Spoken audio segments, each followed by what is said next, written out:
Yeah, just happy circles here. Just whatever you want. You just add them in. You can add whatever you want in. Happy circles, they can live here. You can have another one that lives right here.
Hey everybody, welcome to another episode of Standing Out. I'm Trey Griggs, your host. So glad that you are here. Man, still spooky season. Can't get rid of that for a while. So hope you're doing well. Hope your month of October and Q1 is off to a great start and everything is going well. Standing Out is a show about sales, marketing, and leadership. And we're excited to have you with us today. As we get started, we want to say thank you to our sponsor, SPI Logistics. Listen, if you're a freight broker, agent, or thinking about becoming an agent, and you're just tired of maybe the back office stuff, all the admin stuff, and you want to stay in your lane, make sure you reach out to them at success.spi3pl.com. They've got the admin, finance, back office support to help you succeed. Again, check them out at success.spi3pl.com.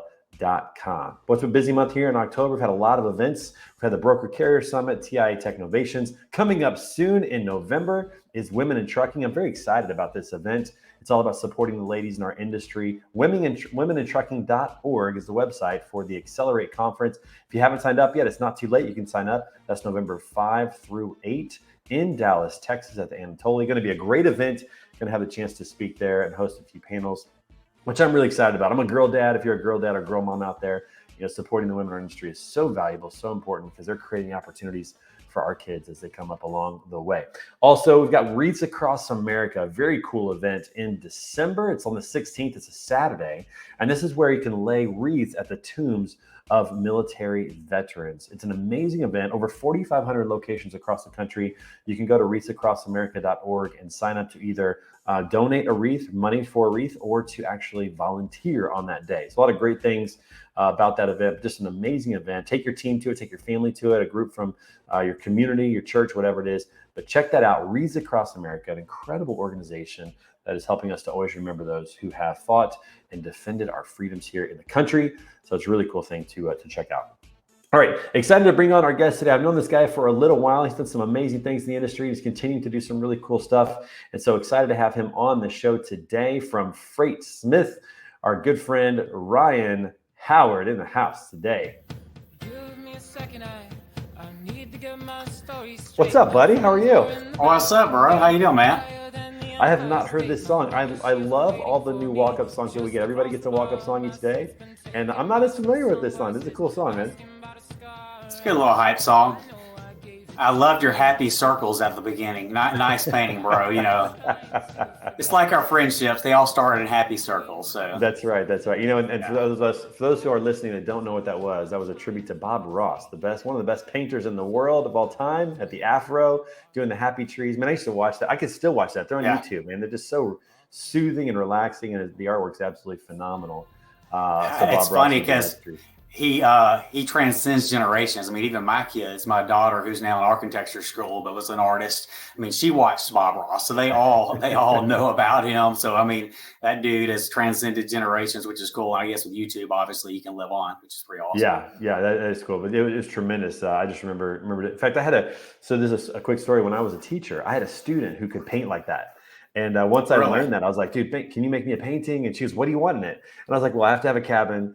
I have to have a bunch of happy trees. I want a mountain in the background. And she brought me this painting. I think it was like an 8.5 by 11, a smaller painting that she had done like the night before she did it. And it's like unbelievable. It was so good, man. It's just amazing watching people who can do that kind of artwork. I can't do that, but I love pretending. It's always fun to do that. All right, so Ryan, let's introduce yourself just a little bit. Tell everybody a little bit about yourself and what you're doing now over at FreightSmith. Sure. So Ryan Howard, I'm VP of Growth at FreightSmith, based in West Monroe, Louisiana. Personally, corporately, we're out in Denver, Colorado, and I'm actually helping FreightSmith kind of go to market as their VP of Growth. They've been in business a couple of years and brought me on board back in June to help them kind of go scale things and take it out there. So just real quickly, a little bit about what we're doing at FreightSmith. I mean, there's 4 things we're trying to do for organizations. One is reduce detention. I mean, at facilities, detention can cost a distribution center a fortune. That's a big deal. Reduce labor costs. So anytime we can pull some labor out of the process and speed things up, that's great. We want to optimize door turns. So can we get more trucks in and off the yard faster? And then in the end, can we make a facility become a shipper of choice? And being that you're kind of coming out of the freight side, truck drivers oftentimes don't like going to certain facilities. And so anytime we can make a facility a place that's more friendly to the drivers, then that's a win for everybody. So those are some of the things we're trying to do, and we can dive deeper into that later, but it's exciting. It's a black hole that's needed to be filled for a long time. Yeah, there's a couple of parts of the industry that still haven't been touched too much. This is one of them. Dock scheduling is one that's just starting to get some attention as well. So there's a lot of good things that are happening around that, which is really exciting. Before we do that, though, a couple of things. We always like to send our guests a little thank you for being on the show. We have a coffee mug and we have a water bottle. Which one are you? Are you a coffee mug guy or a water bottle guy? We're going to send you one for being on the show today. Let me do a coffee mug. Beautiful. We will have that on the way, my friend, so you can enjoy that. And appreciate that. Also, a little fun fact about you. You said you're from West Monroe. Some people might know a little bit about something that is from West Monroe. Back in the day, in the early 2010s, there was a famous show called Duck Dynasty, and you've got a little connection to Duck Dynasty. Yes, I do. And my sister is Corey Robertson, who's married to Willie. And what was nice is Trey and his daughters came through a couple of months ago, and I got to give them a tour of Duck Commander, and they got to make duck calls and blow duck calls. And I think they probably drove them crazy all the way back home in the car blowing those duck calls. But yeah, that's my family. And, you know, it was exciting times. And actually, we just released, I don't know if you got to see it yet, but a couple of weeks back, The Blind, which is the story around Phil's life. And it's been super exciting in theaters and got extended a couple of more weeks. So it's been super exciting to see that story go out there and kind of extend, going back to kind of where they came from to where they ended up being, the Duck Dynasty family. But I will say this, you talk about a logistics nightmare and a problem going from, 0 to 60 overnight, from, successful company to the show, taking them from selling, 70, 80,000 duck calls a year. You got to think duck calls and duck hunting is not the size of deer hunting. There's a subset of people that do it, but you went from that to making like 1.2 million duck calls and distributing all the other things around that. And they had to put their logistics hat on real fast and figure out some things. So I got to watch that firsthand. Yeah, that was fascinating getting to come through there. And you were so generous to give us a tour. And Sadie gave some swag from her brand to my girls that they still wear all the time. Like those pink sweatshirts they're still their favorite sweatshirts. They wear them all the time around our house. We got to make duck calls, which they were actually pretty. So my youngest daughter blew that duck call a little bit on our car ride home, but for the most part, they put them to the side till we got home. So it's not too bad. We made it back in plenty of time. But no, it's amazing to see the factory and how they had to turn it, into really kind of a merchandise store. They've got a store now. They've got, the warehouse for the merch that they sell. They sold a lot of merch all across the country and Walmarts and everything like that. And really, I can totally see how it become a logistical challenge to have to ramp up production like that based upon the success of their show. But the quick question is, are the family dinners and events as crazy as what we see on the show? Pretty much what you see is what you get. Obviously, in a show, you kind of call it scripted reality. There's got to be a beginning and an end and a story in between and some sort of resolve. But, pretty much they just turn them loose and let them be themselves. And that is what you see. Uncle Si really is that crazy. He really does act like that. He really is that funny. Also, probably one of the kindest, sweetest people you ever meet as well. Does he drink that much sweet tea? Like, is it constant? He does drink. He has tea in his hand at all times, pretty much. Yeah. And the jug goes with him. And you were in an episode, one of the episodes where they were creating the new restaurant for Miss K. Yeah. So Miss K was. You ever know one.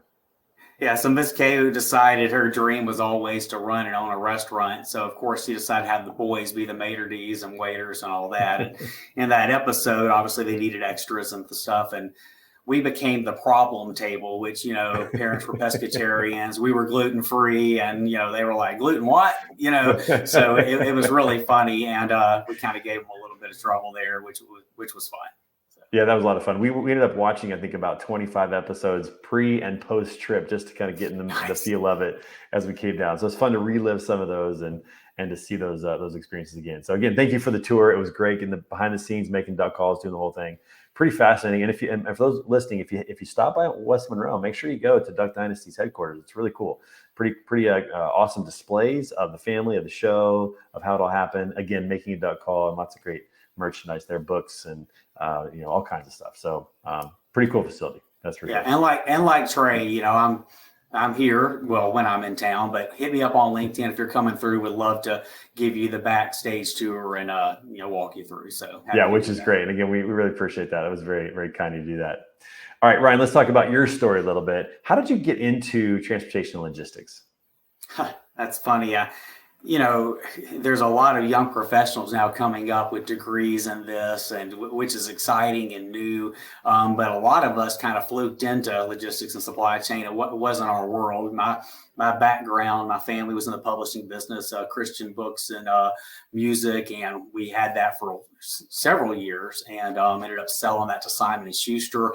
Also ran a record label on the side. Was in Nashville about a week, a month for 7 to 10 years. And so my whole background kind of comes out of entertainment and publishing, and ended up selling that company and went into consulting for a while in the gift and industry, and made that run through all the different trademarks and things like that. And eventually went through some changes in my life and ended up taking a job with Pitney Bowes. And at the time, I really wasn't in supply chain and logistics. Didn't even know that was what that was. I took the job and ran with it and stayed with them about 2.5 years, became the kind of number one rep in my territory, actually in the country, for what I was doing, the level of what I was doing, and decided I didn't want to move to grow with them. So the guy locally hired me who was kind of in the unloading third-party labor space, and said, hey, I need somebody. And he said, here's a book of food distributors and here's a book of grocery companies, go do this. And that's really how I ended up in supply chain and logistics. And that company had a kind of side technology that was running their company. And I said, you know what, that I can sell. And so went about rebranding that company and pretty much taking it to market from zero to where it is today. Spent 7 or 8 years there taking that organization to market. And that was really how I got into supply chain and logistics. And now, I guess 15 years or so later, I'm still here. Man, I didn't know you were at Pitney Bowes. So back in the day when I did door-to-door office supply sales, we used to try to sell the generic cartridges for Pitney Bowes machines. Yeah. And I just remember that being kind of a competitor that we had to overcome, was trying to sell these generic Pitney Bowes cartridges. So sure. Funny connection there from back in the day. Yeah. So you you decided that you love tech, which I'm the same way. I love selling logistics tech and being a part of that industry, because it's a little behind the curve. I think is the best way to say it. A little bit antiquated compared to some other industries like fintech and some of those other ones we have. What excited you about logistics tech that you're like, yeah, I can sell this. I want to do that. Well, I just think I saw a hole. I saw a need. You would be surprised that some of the largest organizations, retailers, logistics, 3PLs, the technical debt a lot of these companies have. I mean, there's a lot of tribal knowledge. You would not believe Excel spreadsheets and pivot tables, and there's one dude or one gal who's created this and owns it, and that person goes, does it break? And so, and a lot of the companies out there, we're running very complex solutions utilizing that as their technology. So I saw that there was a need there in the space. I've always kind of been, I don't know what you call it, a techie or somebody who, loves the new toys and things like that. I'm a Fold 5 guy, I'm a Samsung dude, which is kind of cool, so anything that's kind of new and fresh, I can get behind and get excited about. So that's what I saw. And I think in the long run, here we are, whatever it is, 15 years later. And you know this, while supply chain seems big, and it is, it's a very small industry. I mean, a lot of us know one another, and you never burn a bridge in this business because everybody knows everybody, and there's plenty of opportunity. So it's just go out there and find it.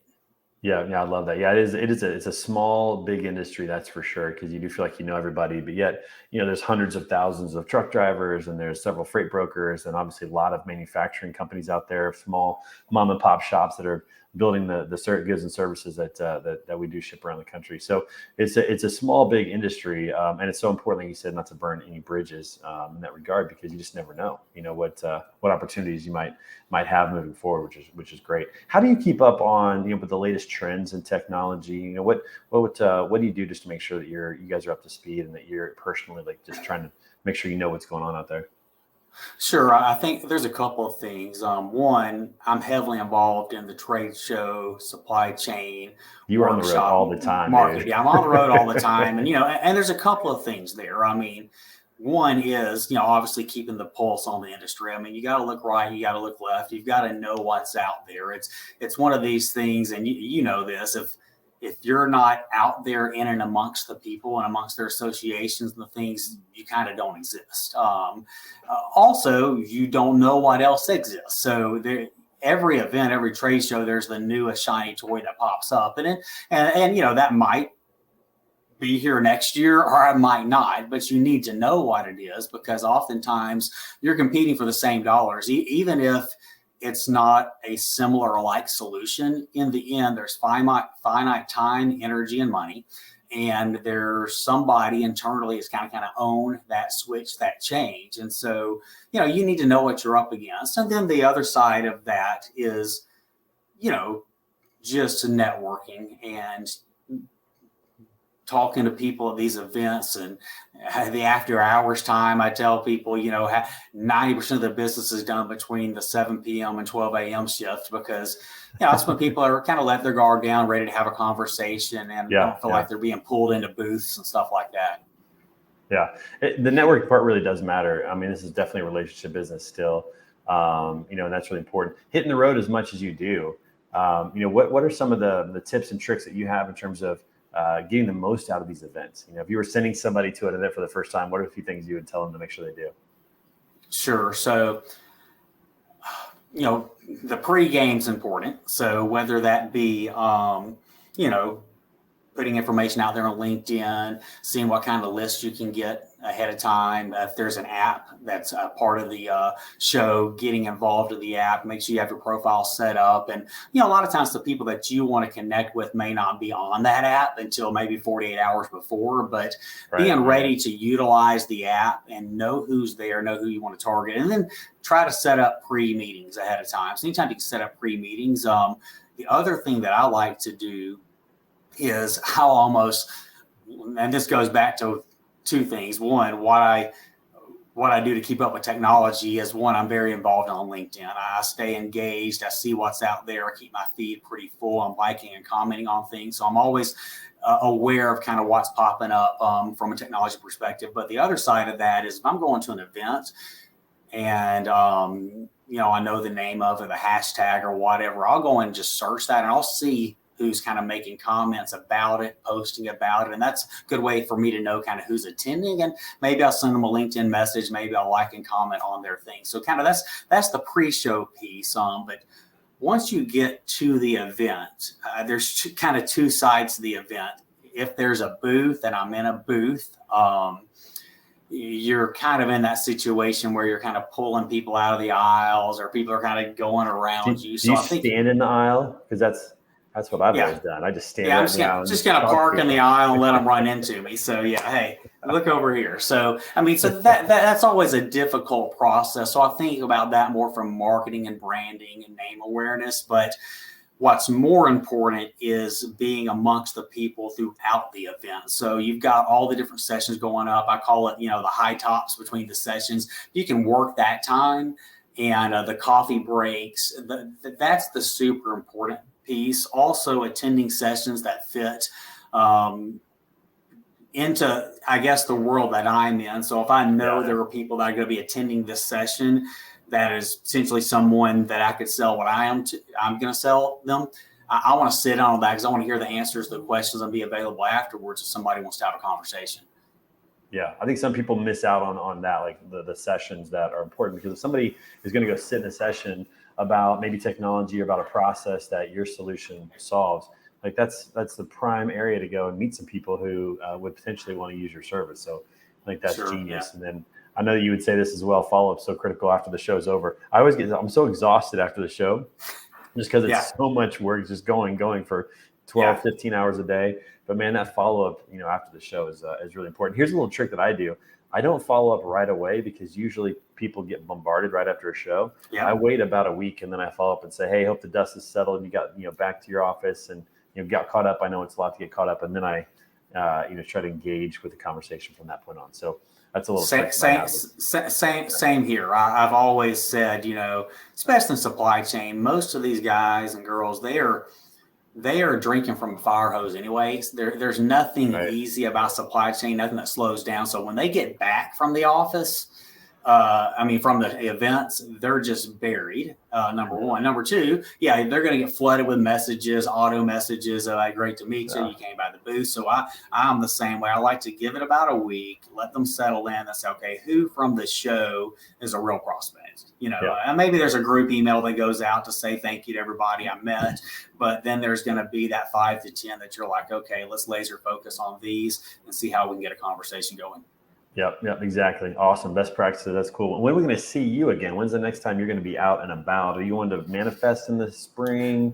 What do you guys think? Most likely manifest. I know that's on our target list right now. So that's probably going to be the next event. I might try to get a badge and get to NRF up in New York. I do a lot of what I like to call a beer and a badge, even though I'm not really a beer drinker. I call it a beer and a badge because, there's often times where you need to have a presence, you need to have a booth, you need to show up and kind of make a statement. There's other times where I just need to be there and let me do my thing, work, like I said, work the in between the sessions, work the evenings. And in the end, oftentimes I'll come back with the same amount of business cards. So it's all depending on the investment your organization wants to make in some of these trade shows.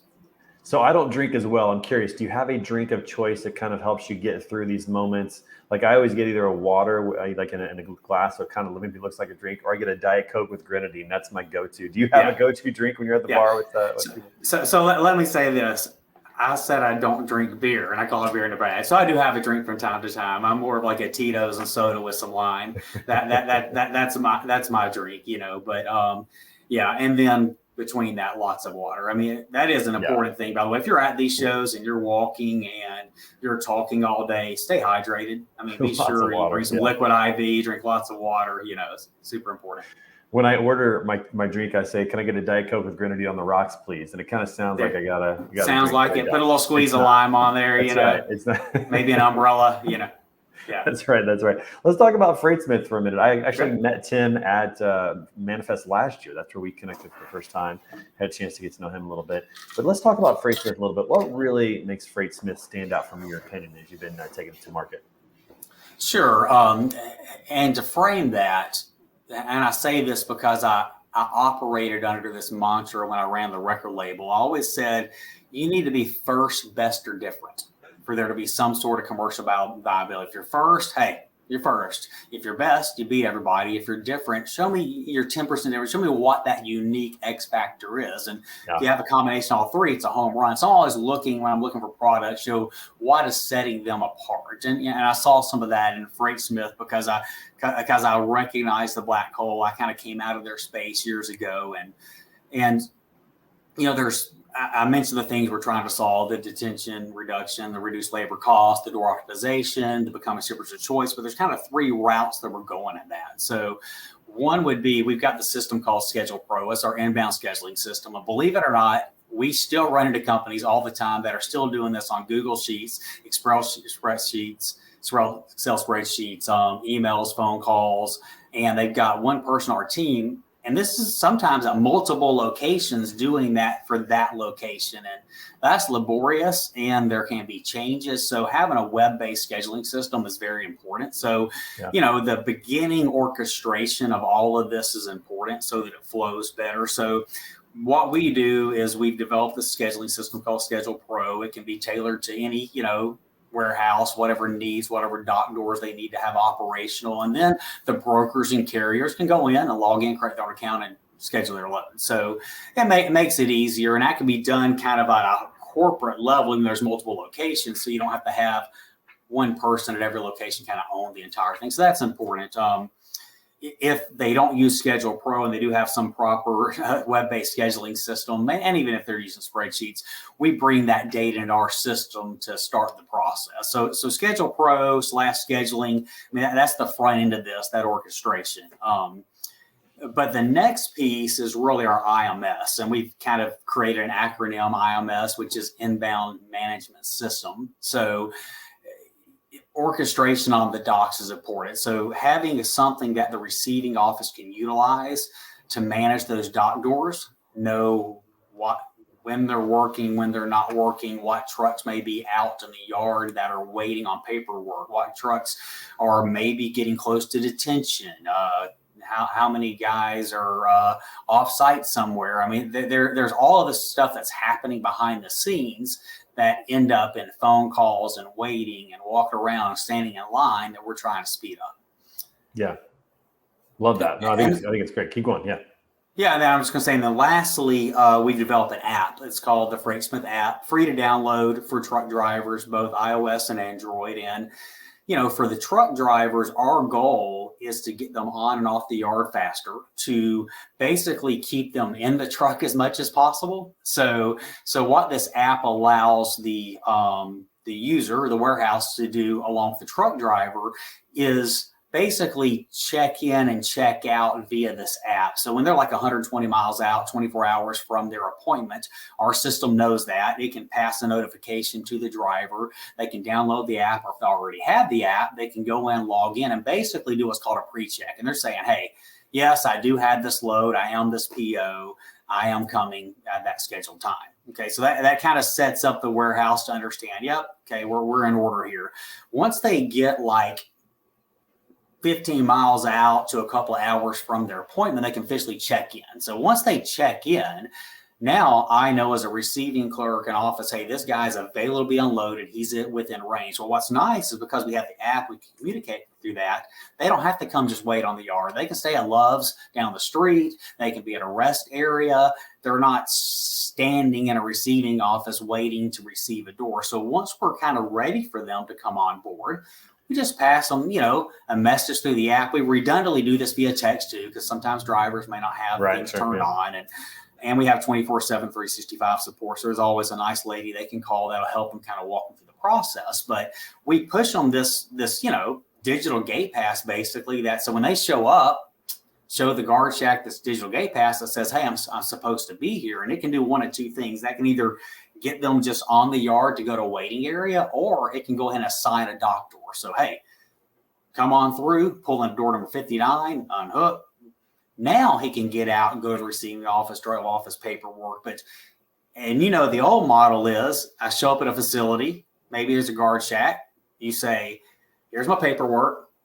Oh, yeah, you're supposed to be here. Now I need you to go park over there, walk in the receiving office. You're going to stand there with other 10 or 12 guys till you get to the front of the line. Once you get there, they're going to tell you, okay, we'll have a dock door ready at supposedly this time. They'll go wait in your truck and we'll call you when it's time. And so what we're finding is this is saving drivers about an hour at a facility, but going through this process. But in the end, that flows through the facility as well, because you're trying to staff up accordingly. You're trying to get throughput better. So if we can save a company, let's say we save them 4 days of just time in a month, what does that do to a facility?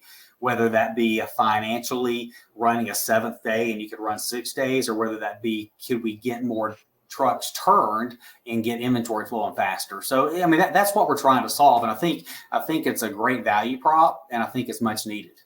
Yeah, I know, absolutely. I think for the drivers, especially, the ability to not have to sit at a yard for all of that work is crucial, because now they can go to a truck stop, they can use a restroom, they can maybe get a bite to eat and do what they need to do and get in and out of the facility a lot faster. And I just know, making it a better experience for truck drivers, anything we do to do that is a huge win. So I love the fact that you guys are tackling that problem, and I'm excited to see how it goes. I'm excited to see. I feel like there's a couple of players that are starting to address this problem. It's probably going to be addressed by multiple players in the industry and try to make it easier for drivers to do that. So I'm excited to see what this looks like a year from now, 2 years from now, 3 years from now for drivers. That's for sure. That'll be great. And I will say this: what's nice is on the back end of the app, once the driver checks out and they get a digital receipt and it shows them all these timestamps, it allows both the driver, the carrier, the broker, and the facility to know here's the true timestamps. Here's when they arrived. Here's when we put them in the doors, when we turn them loose. But on the back end of that, the driver can actually take a survey in the app that can be tailored to the facility, whatever they want to ask. Hey, did we have clean restrooms? How was your experience? And in the end, they can use that, for better facility ratings. And so, we know, like during COVID, when there was no capacity left and everybody was picking up everything that could be picked up. It became a problem because, hey, if I don't want to take something to your facility, I'm not going to. So and those cycles come around. So right now, there's a little more capacity and things like that. But when that happens again, you want to be a place where a truck driver raises their hand and said, hey, that's a great place to bring a load. I'm going to do that again. Yeah, and it's kind of like checking in for a flight now. You can check in at home. Yeah. You can even check your bags at home, and it makes it so much easier when you get there just to drop them off and move in. So love removing the friction. I think that's a great play. All right, Ryan, we got to pause for a minute and play a little game here. We got a new game segment today, and this game is called Breaking News.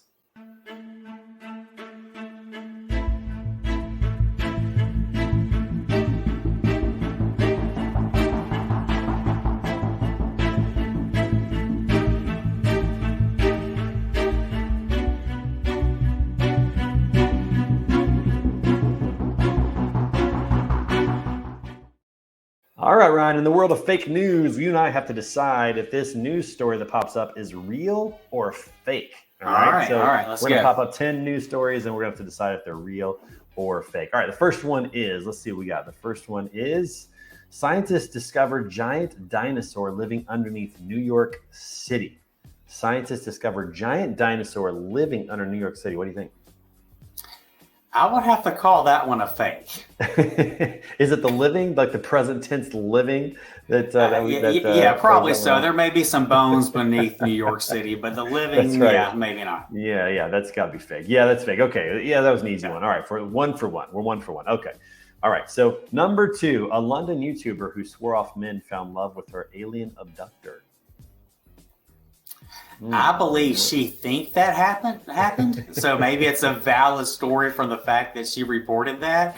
So true story, who knows about maybe the fake. Not right. It's maybe her not, true story. It's my story. It's my reality. I think that's her reality. So. All right, so we're gonna go with real. Is that what you're saying? Oh, look at that. It is. Look at that. Yep, nice. There we go. Yeah. Dude, you're 2 for 2. Well done, my friend. Well done. All right. A Michigan judge ordered parents who trashed their son's corn collection to pay him $30,000. It's very specific. That sounds like that could have happened. What do you think? Yeah, I'll go with a yes on that. That's real on that. Okay, so we're gonna go real on that. Let's see what we got. Is that real? It is real. Look at that. Had to pay $30,000 for a corn collection. Interesting. Okay. All right, 3 for 3. This is impressive, my friend. All right. Maybe we're making this too easy. I don't know. Okay, next one. Study shows eating chocolate every day increases lifespan by 10 years. I hope this is true because I love chocolate. I think, at least from a dark chocolate perspective, I think that is true. How much you eat probably is the question, but as far as having a little dark chocolate every day, is it one bite? Is it a whole bar? Yeah. Okay, all right. So we're gonna say real on that one. Let's see if we got that one right. Oh, it's fake. That is a fake news story. Okay, so our first miss. That's still impressive. All right, so 3 out of 4. All right, next one. Wheels in motion for next Philly naked bike ride in August. You've seen this, right? People riding bikes naked down the street. Yeah, that's probably true. It's probably true. And Philly's kind of fun and crazy, so I would assume that's probably true. Yeah, I think I read somewhere that there's a city that is stopping the naked march, I guess, which is probably a good thing with kids and stuff like that. But I don't know. We'll have to see if this is true or not. Let's see. What do we got? You say it's real. It is real. Yes. Real? It is real. Wheels in motion for next Philly naked bike ride in August. Okay. All right. Very good. Okay. Next one. Government announces mandatory microchipping for all citizens. Okay. This has to be false. That can't be real. Like, that's not going to work. That's not real. Which government? Yeah. I would assume there probably is a government out there that's doing that. But I'm going to call it fake right now. But I do think there is one doing that. Okay. I think it's fake, but I do think there is some government doing that. But okay. Well, let's find out. We'll go with fake. Yeah, let's find out here. Let's see. Is that real or is that fake? That's fake. All right. Well done. Well done. Yeah, that's not going to happen. I can't. Well, I hope it doesn't happen in my lifetime. Let's just say that. Hope it doesn't happen. All right. Next one. Dog caught in driver's seat of moving car in speed camera photo in Slovakia. Actually, I think I've seen this one online or TikTok or somewhere. I think that is true. We're going to go real on this one. This is not fake news. This is real news. Let's see. What do we got? That is real. Yes, look at that. That's funny. So what do you think happened there? Somebody's on the other seat with the leg over and the steering wheel just to see. Is there another person in the car? I mean, surely that's not. Yeah, that's gotta be. I mean, if the car was moving, they had to set something up. I mean, if it was a Tesla, they put it on auto drive and just said, "Hey, go from A to B." Then yeah, maybe, but that's not a Tesla. So it was like maybe a Beam or something. I can't tell what that's. Anyways, all right, okay, all right. Next news story. I think we've got some more, don't we? Yeah, here we go. Kim Kardashian wins Nobel Peace Prize for her contributions to society. I think she might have won one. I actually think she might have won one. Yeah, I can't remember what it was for, but I think that's true. Okay, well, let's see. Is that so? We're going real. We're going real on that. Let's see if that's true. Oh, that's fake. Okay, that's fake. So I guess we missed 2 or 3, something like that. Okay. All right, next one here. We got 2 more, I think. Here we go. Next one. Elon Musk reveals a secret plan to colonize Mars in 5 years. I don't feel like it's a secret. I feel like it's pretty obvious. I think it's a secret. I think that is I don't know, colonize. I guess that means end up with a settlement there. I think he does plan on that. Yeah. 5 years? That seems pretty quick. 5 years seems very quick. That seems quick. Quick. That's interesting. Okay, so real or fake? What do you think? I know it's a tough one. That's a tough one because I don't know he plans on getting there. Let's say fake. We're going to go fake. We're going to say it's a fake news story. All right. Yeah, that's fake. All right. Very good. Well done. Yeah, I got that one. Okay, last one, I think. Here we go. Last one. Maybe last one. I don't know. Next one says, Officer Cottontail Bunny joins police force for real. Just because it's absurd, I'm going to say that's real. Yeah. Okay, we're going to go real on that. Let's see if that's for real. Is that real? Oh, look at that. It is. Hey, and the FreightSmith logo, see, is a jackalope. That's so right. I mean, that one had to be real. We got a little bunny action. It's home. That's right. What's a bunny going to do? I can see a dog, right? Does a bunny have a secret power like it's like sniffing? Maybe like an emotional support animal. Maybe. You know, hey, while I'm handcuffing you, you can. That's right. You can pet this bunny. Grab it. Yeah. All right. Last one. I think this is the last one. Here we go. Or maybe that was the last one. Maybe that was the last one. Okay, I guess that is. So well done, my friend. No more. There's no more. So that is this edition of Breaking News. Kind of fun. That was a fun little story. Very good. I like that. That was cool.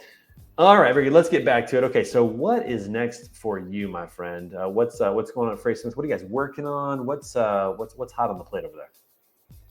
Well, I think really what's hot on the plate is we released the scheduling system, Schedule Pro, just about a month or so ago. So, I mean, that's really what's hot on the press. Obviously, we're always adding new features and functions.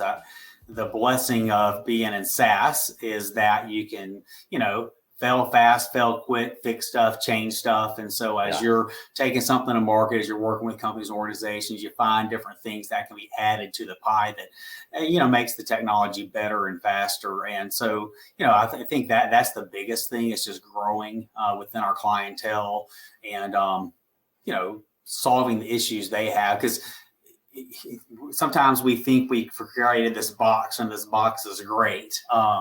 But once you start working with organizations, you find out, okay, we do it this way, or, would this be better? Or maybe it goes the other way. We can tell them, hey, we could jump 2 steps if you did this. And so there's always that dance. And when you're a smaller, lean company like us, what's great is we can pivot real fast and work with organizations. So when they say, hey, can we try this? Yeah, we can try that. I mean, this is all built in-house, which is nice. This is not out of house. This is our technology. It's our code.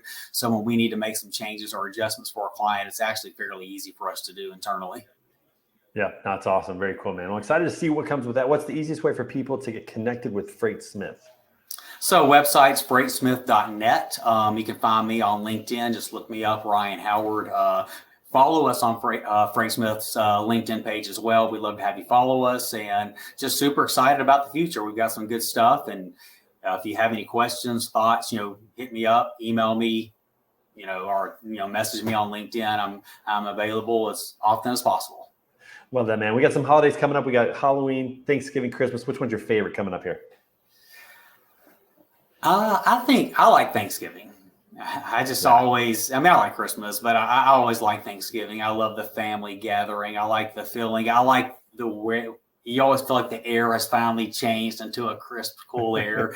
Sometimes there's a little football, out in the yard, which means I'll probably end up hurt, but it's still fun. And the hot chocolate's flowing. So, it's that first piece of the season, at least down here in the South, that we feel like we're starting to get some real winter air. So I look forward to Thanksgiving for that. I'm the same way, man. Love Thanksgiving, probably my favorite. Not a huge fan of Halloween. Christmas is always good, but you definitely get more of a family feel around Thanksgiving. So I enjoy that. So hope you have a great holiday season, my friend. Again, it's great having you on the show. Thanks for being here. We'll get that coffee mug out to you real soon, and look forward to seeing you on the road, my friend. Man, I appreciate you. Thank you so much for giving me this time, and always enjoy catching up with you on the road. All right, man. Talk to you soon. All right, everybody, make sure you come back every Tuesday for a new episode of Standing Out right here. And again, thanks to our friends over at SPI Logistics. Got a few things coming up. We got Word on the Street every Friday at noon Central. Iron Minds, we got a change. We're going at 11 a.m. Central now, having a little fun in the afternoon. And we got an upcoming edition of Standing Out here soon with Jeff Rosing with Kids Across the World. Lots of cool things coming up here shortly. And so excited to have you part of our network. We appreciate you guys watching. And until next time, have a great one out there. We'll see you soon.